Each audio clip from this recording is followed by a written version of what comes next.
પ્રધાનમંત્રી નરેન્દ્ર મોદી આજે મુંબઈમાં વેવ સમિટ 2025નું કરશે ઉદ્ઘાટન। જીઓ વર્લ્ડ સેન્ટર ખાતે ફિલ્મ અને મનોરંજન સહિત વિવિધ ક્ષેત્રના દિગ્ગજો લેશે ભાગ। 4 દિવસ સુધી મનોરંજનના દરેક પાસા પર કરાશે મંથન।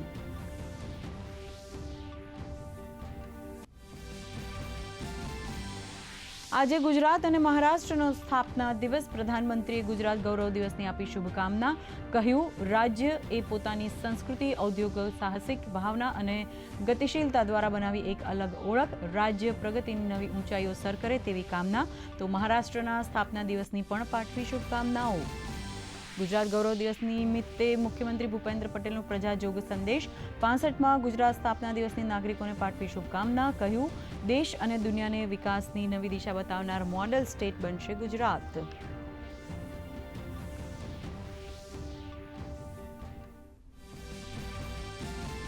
આજે ગુજરાતનો 65મો સ્થાપના દિવસ। પંચમહાલના ગોધરા ખાતે રાજ્યપાલ આચાર્ય દેવવ્રત અને મુખ્યમંત્રી ભૂપેન્દ્ર પટેલની ઉપસ્થિતિમાં મુખ્ય કાર્યક્રમ।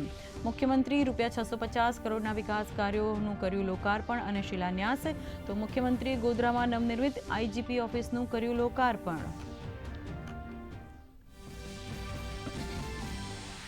ખેડાના મહેમદાવાદ નજીક મેશ્વો નદીમાં એક જ પરિવારના 6 લોકોના ડૂબવાથી મૃત્યુ। ધારાસભ્ય, કલેક્ટર સહિત પોલીસ ઘટના સ્થળની મુલાકાતે। મેશ્વો નદીમાં ખનીજ માફિયાઓ દ્વારા ઊંડા ખાડા કરાતા યુવતીઓ ડૂબ્યાનો ગ્રામજનોનો આક્ષેપ।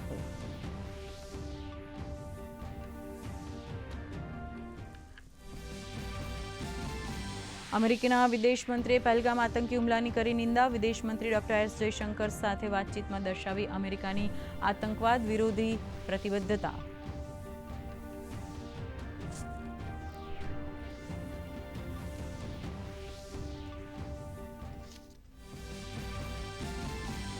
પહેલગામ હુમલા બાદ પાકિસ્તાનને વધુ એક આંચકો। 23 મે સુધી પાકિસ્તાનના વિમાનોને ભારત હવાઈ ક્ષેત્રમાં પ્રવેશ પર પ્રતિબંધ। તો પહેલગામ આતંકી હુમલા પર સુપ્રીમ કોર્ટમાં આજે સુનાવણી। જાહેર હિતની અરજીમાં સુપ્રીમ કોર્ટના નિવૃત્ત ન્યાયાધીશની અધ્યક્ષતામાં ન્યાયિક કમિશનરની રચના કરવાની માંગ।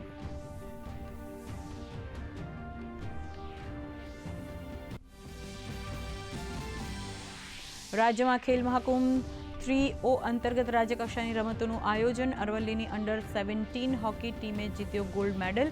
ખેડા જિલ્લાના નડિયાદ ખાતે અંડર 14 અને 17 અને અંડર 9 થી 11ની એથ્લેટિક્સ સ્પર્ધાઓનું આયોજન। 7000થી વધુ એથ્લેટ્સ લઈ રહ્યા છે ભાગ। દેશના મોટાભાગના રાજ્યોમાં મે મહિનામાં સામાન્યથી વધી ગરમીનું હવામાન વિભાગનું અનુમાન। તો રાજ્યમાં ગરમીના પ્રકોપ વચ્ચે માવઠાની આગાહી। 3 થી 6 મે દરમિયાન કમોસમી વરસાદની આગાહી કરતું હવામાન વિભાગ।